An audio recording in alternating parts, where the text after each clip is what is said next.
స్వాగతం. స్వాగతం. ఇవాళ మనం ఒక చాలా ప్రత్యేకమైన చారిత్రక సందర్భంలోకి వెళుతున్నాం. అవును. మన చేతిలో ఉన్నది ద్వితీయోపదేశకాండము 27వ అధ్యాయం. హ్మ్. అంటే ఇశ్రాయేలీయులు ఎన్నో ఏళ్ళు అరణ్యంలో తిరిగి తిరిగి చివరికి వాగ్దాన దేశం అంచుకు చేరుకున్న సమయం. కీలకమైన ఘట్టం. అవును.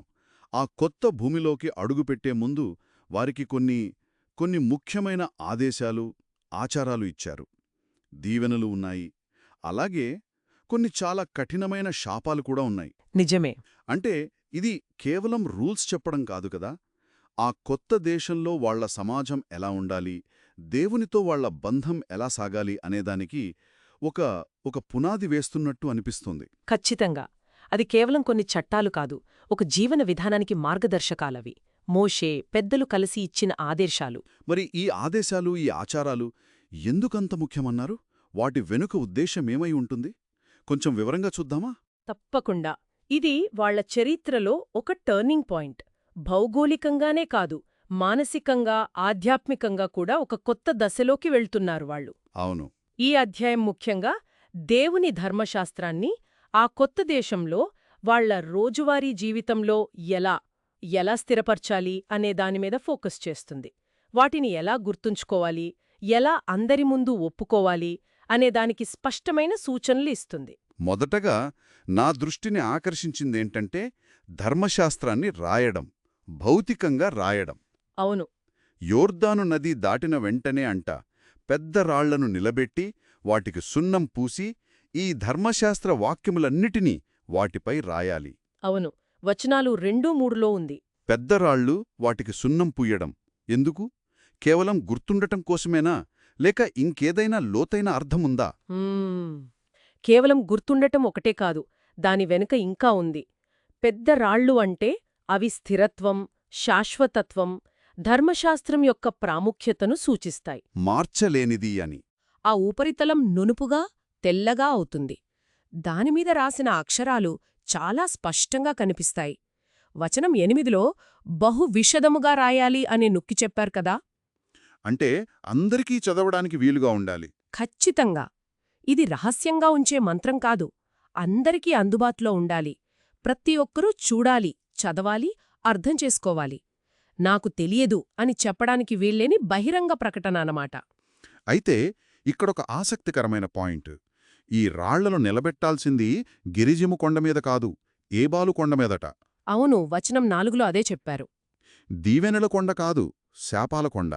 దాని గురించి తర్వాత వస్తుందనుకుంటా, కాని ధర్మశాస్త్రాన్ని అక్కడ పెట్టడం కొంచెం ఆలోచించాల్సిన విషయమే. నిజమే. సరే, ఆ రాళ్లతో పాటు అక్కడే ఒక బలిపీఠాన్ని కూడా కట్టమని చెప్పారు కదా. అవును, అది కూడా ఏబాలు కొండమీదే, యెహోవాకు బలిపీఠం. కాని దాని నిర్మాణంలో ఒక ప్రత్యేకమైన నియమం ఉంది. ఏమిటది? అది చెక్కని రాళ్లతో కట్టాలి. వాటిని ఏ ఇనుప పనిముట్టుతో చెక్కకూడదు. ఓ, అంటే సహజంగా ఉన్న రాళ్లతోనేనా? అవును, సహజంగా ఉన్న రాళ్లతో. ఇది చాలా ముఖ్యమైన సూచన. ఆ కాలంలో చుట్టుపక్కల వాళ్ల దేవతల బలిపీఠాలను, విగ్రహాలను ఎంతో కళాత్మకంగా పనిముట్లతో చెక్కేవారు, అలంకరించుకునేవారు. అవును. కాని ఇక్కడ దేవుడు సహజత్వాన్ని కోరుకుంటున్నాడు. మానవ హస్తం దాన్ని మార్చకూడదు. ఇది విగ్రహారాధనకు వ్యతిరేకం. దేవుని ఆరాధనలో మానవ కల్పిత ఆడంబరాలకు, గొప్పలకు తావులేదని, ఆయన పవిత్రత సహజత్వంలో ఉందని చెప్పడం కావచ్చు. బహుశా మనుషుల నైపుణ్యం అహంకారానికి దారితీస్తుందేనో. అది కూడా ఒక కారణం అయ్యుండొచ్చు. అంటే ఒకవైపు ధర్మశాస్త్రమంతా పవిత్రంగా రాయాలి, మరోవైపు ఆరాధన మాత్రం సింపుల్గా, సహజంగా ఉండాలి. అంతేకాదు, అక్కడ వాళ్ళు బలులర్పించాలట. దహన బలులు, సమాధాన బలులు. అవును, వచనాలు 6-7 అర్పించి భోజనం చేసి దేవుని సన్నిధిలో సంతోషించాలట. అంటే ఒకవైపు ఇంత గంభీరమైన ధర్మశాస్త్ర స్థాపన, బలిపీఠం, మరోవైపు సంతోషం, పండగలాంటి వాతావరణం. ఈ రెండిటి కలయికేంటి? అసలు స్వభావాన్ని చూపిస్తుంది. నిబంధన అంటే కేవలం కఠినమైన నియమాలు, భయపెట్టే శాపాలు మాత్రమే కాదు. అదొక సంబంధం. అవును, అదొక సంబంధం, దేవునితో ఒక బంధం. ఆయన చెప్పినట్టు నడిస్తే వచ్చే భద్రత, సంతోషం, సమాధానం కూడా అందులో భాగమే. సమాధాన బలులు అర్పించి అందరూ కలిసి తినడం, అది దేవునితో సహవాసాన్ని, సమాజంలో ఐక్యతను చూపిస్తుంది. మరి ఇదంతా ఏబాలు కొండ మీద జరగడం అంటే శాపాలు ప్రకటించే చోటే ఈ సంతోషం కూడానా? బహుశే అది దేవుని ఆజ్ఞలు, ఆయనతో సంబంధం, విధేయతకు వచ్చే దీవెనలు, అవిధేయతకు వచ్చే శాపాలు ఇవన్నీ ఒకదానితో ఒకటి ముడిపడి ఉన్నాయని చెప్పడానికేమో, దేవునితో నడిచే జీవితంలో ఇవన్నీ భాగమే అని స్పష్టం చేయడంలాంటిది. సరే, ఇక్కడ్నించి అసలు విషయం ఇంకా ఆసక్తికరంగా మారుతోంది. మోషే కేవలం రాళ్ళు, బలిపీఠంతో ఆగలేదు. ఒక పెద్ద కార్యక్రమాన్ని ప్లాన్ చేయమన్నాడు. అవును, ఒక సెరిమనీ లాంటిది. 2 పర్వతాల వాడాలక.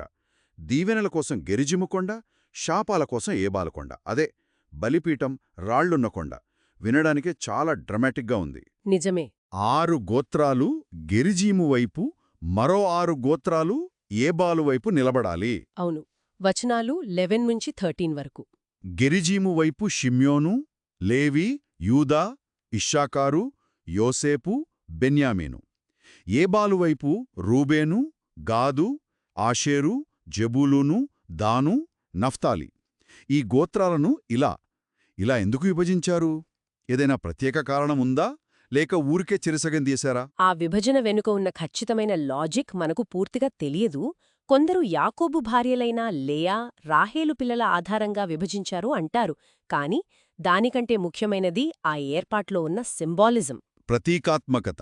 అవును, 2 కొండల మధ్య లోయలో ప్రజలందరూ ఉంటారు. ఒకవైపు గెరిజీము, అది కొంచెం పచ్చగా ఉంటుందని అంటారు. అక్కడ్నుంచి దీవెనలు. మరోవైపు ఏబాలు, బహుశా కొంచెం రఫ్గా కనిపించే కొండ. అక్కడ్నుంచి శాపాలు. లేవీయులు ఈ శాపాలను బిగ్గరగా చదువుతారు. అంటే వాళ్ల ముందు 2 దారులు పెట్టినట్టు. లోబడితే దీవెన, గెరిజీము వైపు చూడండి. లోబడకపోతే శాపం, ఏబాలు వైపు చూడండి. ఇది వాళ్లు జీవితంలో తీసుకోవాల్సిన నిర్ణయం యొక్క తీవ్రతను, దాని ఫలితాలను మనసులో బలంగా నాటుకునేలా చేస్తుంది. అంతేకాదు, లేవీయులు ఒక్కో శాపాన్ని చదివినప్పుడు మొత్తం ప్రజలందరూ కలిసి గట్టిగా ఆమేన్ అని చెప్పాలట. అవును, వచనం 15లో ఉంది. ఆమేన్ అంటే అలాగే జరుగుగాక, లేదా ఇది నిజం, మేమొప్పుకుంటున్నాం అని కదా అర్థం. అవును, అదే. అది కేవలం వినడం కాదు, యాక్టివ్గా పార్టిసిపేట్ చేయడం, అంగీకరించడం. ప్రతి శాపంతో ప్రజలు తమను తాము ఆ నిబంధనకు కట్టుబడి ఉన్నామని, ఆ తప్పు చేస్తే వచ్చే శిక్షకు తాము దాజ్జలమని అందరి ముందు ఒప్పుకుంటున్నారు. బాబోయ్, ఇది మామూలు విషయం కాదు. చాలా సీరియస్ సామూహిక బాధ్యత. నిజమే. ఆమెన్ అనే స్పందన ఈ కార్యక్రమాన్ని ఇంకా శక్తివంతంగా మారుస్తుంది. ఇది వ్యక్తిగత నిర్ణయం కాదు, సామూహిక అంగీకారం. మొత్తం సమాజం కలిసి ఈ నైతిక విలువలను ధృవీకరిస్తోంది. ఇక శాపాల విషయానికొస్తే అవి చాలా రకాలుగా ఉన్నాయి. అవును, వాటిని మనం కొన్ని గ్రూపులుగా చూడొచ్చు కదా. మొదటగా దేవునికి వ్యతిరేకంగా చేసేవి. ఖచ్చితంగా. మొదటి శాపం అదే, రహస్యంగా విగ్రహాన్ని చేసి పూజించడం. అంటే ఆరాధనలో రహస్య పాపాలకు కూడా చోటులేదు. అది దేవునికి అసహ్యమని చెప్పడం. బయటకు భక్తి నటిస్తూ చాటున విగ్రహారాధన కుదరదు.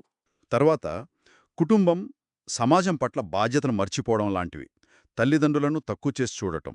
వచనం 16. పొరుగువాడి సరిహద్దు రాయిని జరపడం అంటే ఆస్తి హక్కులను ఉల్లంఘించడం. వచనం 17.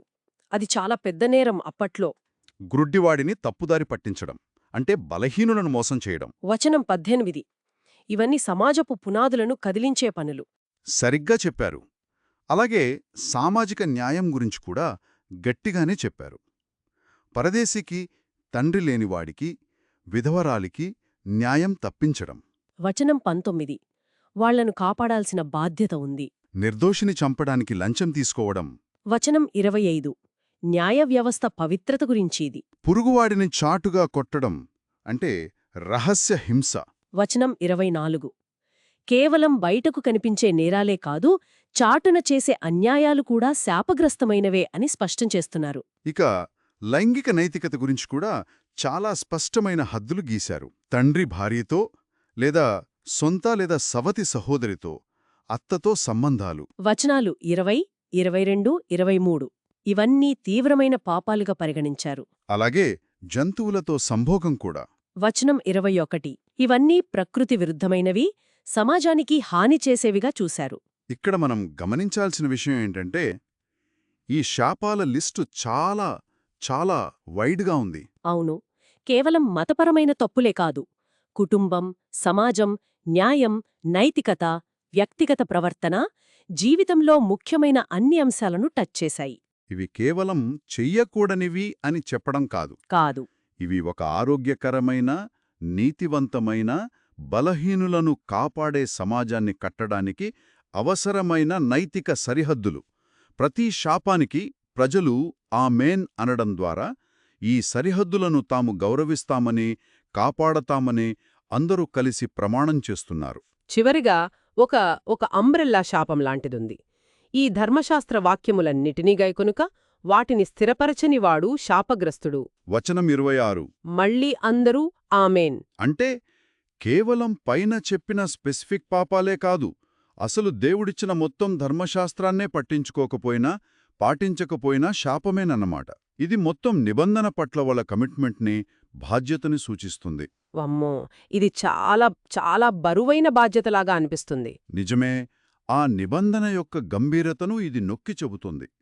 అయితే ఒకటి గుర్తుంచుకోవాలి, ఈ శాపాలు కేవలం ప్రజలను భయపెట్టి అణిచివేయడానికి మాత్రమే కాదు. అవి దేవుని మార్గంలో నడవకపోతే వచ్చే సహజ పరిణామాల గురించిన హెచ్చరికలు.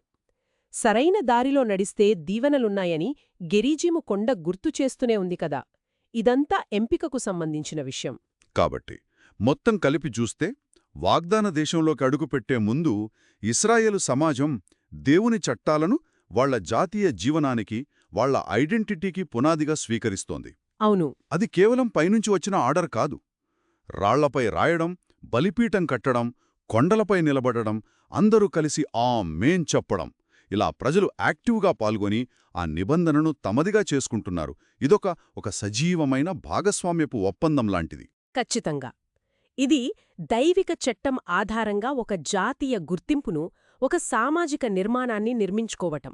ఈ ప్రాసెస్లో వాడిన ప్రతీకలన్నీ శాశ్వతత్వాన్ని చెప్పే రాళ్ళు, సహజత్వాన్ని చెప్పే చెక్కని బలిపీఠం, ఎంపికను చూపించే గెరీజీము, ఏబాళు కొండలు, అంగీకారాన్ని తెలిపే ఆమేన్, ఇవన్నీ కలిసి దేవుని ధర్మశాస్త్రాన్ని, ఆ నిబంధనను ప్రజల మనస్సుల్లో, వాళ్ల జ్ఞాపకాల్లో, వాళ్ల సంస్కృతిలో లోతుగా నాటడానికి ఉపయోగపడ్డాయి. దీని పెద్ద చిత్రంతో చూస్తే ఇశ్రాయేలు జాతి పునాదిలోనే చట్టం, న్యాయం, సామాజిక బాధ్యత అనేవి ఎంత కీలకమో అర్థమవుతోంది. విధేయతకు దీవెన, అవిధేయతకు శాపం అనే సూత్రం వాళ్ల భవిష్యత్తుకు ఒక గైడ్లైన్ లాగా నిలుస్తుంది. ఈ అధ్యాయం చూస్తుంటే ప్రాచీన కాలంలో నియమాలను, నైతిక విలువలను, వాటి ఫలితాలను ఒక సమాజంలో ఎంత బలంగా స్థాపించారో తెలుస్తుంది. కేవలం పుస్తకాల్లో రాసిపెట్టడం కాదు, దాన్ని ఒక అనుభవంగా, ఒక సామూహిక జ్ఞాపకంగా మార్చారు. అవును. రాళ్లపై రాయడం, బలిపీఠం, కొండల విభజన, ఆ ఆమేన్ అన్నీ కలిసి చాలా పవర్ఫుల్ మెసేజ్ ఇస్తున్నాయి. నిజమే. ఇది దేవుని ఆజ్ఞలకు కట్టుబడి ఉండటం ద్వారా తమను తాము నిర్వచించుకునే సమాజం యొక్క చిత్రం. శాపాల స్పష్టత. ఏది ఒప్పు, ఏది తప్పు అనే విషయంలో ఎలాంటి కన్ఫ్యూజన్కి చోటి లేదు.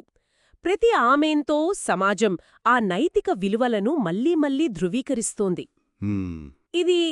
ఇది మనల్ని ఒక ముఖ్యమైన ప్రశ్న అడగమని ప్రేరేపిస్తుంది అనిపిస్తుంది. ఏమిటది? ప్రాచీన సమాజాలు తమ విలువలను, చట్టాలను ఇలాంటి ఆచారాల ద్వారా, ప్రతీకల ద్వారా బలపరుచుకున్నాయి. మరి ఆధునిక సమాజాలు?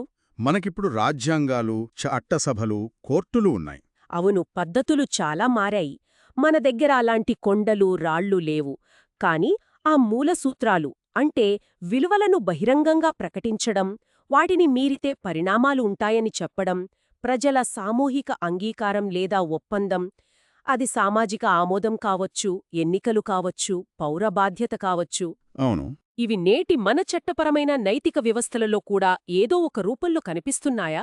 ద్వితీయోపదేశకాండంలో చూసినంత డ్రమాటిక్గా, ఆచారబద్ధంగా కాకపోయినా ఆ అంతర్లీన సూత్రాలు, public declaration, consequence, collective agreement ఇవి ఈనాటికి మన సమాజాలను ఎలా నడిపిస్తున్నాయి? ఇది కాస్త లోతుగా ఆలోచించాల్సిన విషయం కదా.